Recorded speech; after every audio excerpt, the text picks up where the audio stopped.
जय जवाहर साथियों, लोकसभा चुनाव को लेकर जो बांसवाड़ा में जो हलचल चल रही है, कल मोदी जी का बांसवाड़ा में कार्यक्रम हुआ। उस कार्यक्रम के दौरान जिस तरह से बयानबाजी हुई, विशेषकर मैं कहना चाहूंगा महेंद्रजीत मालवीय जी ने, वो उम्र में हमसे काफी बड़े हैं, राजनीतिक तजुर्बा है, लेकिन आज कल जिस तरह से उन्होंने बयानबाजी की है, उस तरह से एक वार्ड पंच भी ऐसी हरकतें नहीं करता है। एक वार्ड पंच लेवल के चुनाव में भी इस तरह से झूठ नहीं बोला जाता है। जिस तरह से उन्होंने कहा है कि राजकुमार राउत कह रहा है कि आदिवासी महिलाओं को मुस्लिम शादी कराएंगे, मुस्लिम से इधर शादी कराएंगे, जिस तरह से उन्होंने कहा है, मैं मालवीय जी को कहना चाह रहा हूं, अगर आप वास्तविक सच्चे नेता हो, हालांकि नहीं हो, जनता समझ चुकी है, लेकिन आप ये बताएं कि राजकुमार राउत ने ये बात कब बोली, कहां बोली, किसको बोली? इतना झूठ तो वार्ड पंच चुनाव में भी नहीं बोला जाता है।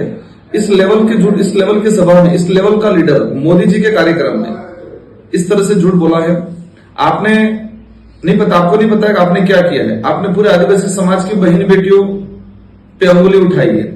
राजकुमार राउत की एक दो बहनें नहीं है, आदिवासी समाज की प्रत्येक बहन बेटी जो मुझे मानती है, अपना भाई मानती है, आदिवासी समाज के साथ अन्य समाज, जनरल हो, ओबीसी हो, माइनॉरिटी हो, हर समाज की बहन बेटी मुझे अपना भाई मानती है। तो आपने 22 लाख जो वोटर हैं बांसवाड़ा डूंगरपुर की, जो हमारी बहन बेटियां हैं, उन सभी बहन बेटियों पे आपने अंगुली उठाई है।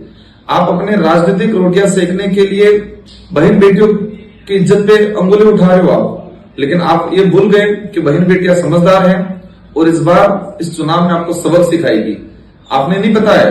और आप, मैं कहना चाहूंगा, एक हमारा सागवाड़ा का जो मानसिक रूप से डिस्टर्ब सरपंच है, उसने भी कहा है, बाद में कह रहा है कि राजनीतिक जुमला है, लेकिन उसकी खुद की बेटी, खुद की बहनें भी उस पर मतलब वो शर्मिंदा हो गई, हमारा भाई इस तरह का भाई है। एक ये पुंगीलाल करके कोई गायरी है, वो गायरी इस टाइम में ये राजनीतिक चक्कर में इस तरह से नीच हरकतें करने लग गए हैं। तो मैं उदयपुर, बांसवाड़ा और पूरे इलाके के लोगों को कहना चाहूंगा, और विशेषकर बांसवाड़ा डूंगरपुर के संसदीय क्षेत्र के जनता को कहना चाहूंगा कि इन लोगों के पास कोई सहारा नहीं है, झूठ पे झूठ बोलते जा रहे हैं, इतनी नीच लेवल की राजनीति कर रहे हैं जिसकी कोई हद नहीं है। तो सारे जनता से मेरा अनुरोध है, मेरी बहन बेटियों से अनुरोध है कि आप एकजुट रहे, मजबूत रहे और इनके झूठ का तमाचा मारे। हर गांव में आते, हर जगह पूछे कि आपने राजकुमार राउत ने कहां बोला था। ये एक जुमला फेंका है उन्होंने, और राजनीतिक रोटियां सेकने के लिए अपनी बहन बेटियों पे अंगुली उठाने का काम किया है। उनको लगता है समाज गुमराह हो जाएगा, कंफ्यूज हो जाएगा, लेकिन समाज समझदार है, सच को सच, गलत को गलत पहचानने की क्षमता करता है।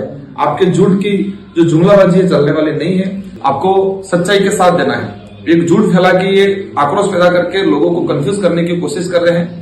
लेकिन मेरे आदिवासी समुदाय, साथ में अन्य समुदाय से अनुरोध है कि आपको सच्चाई का साथ देना है।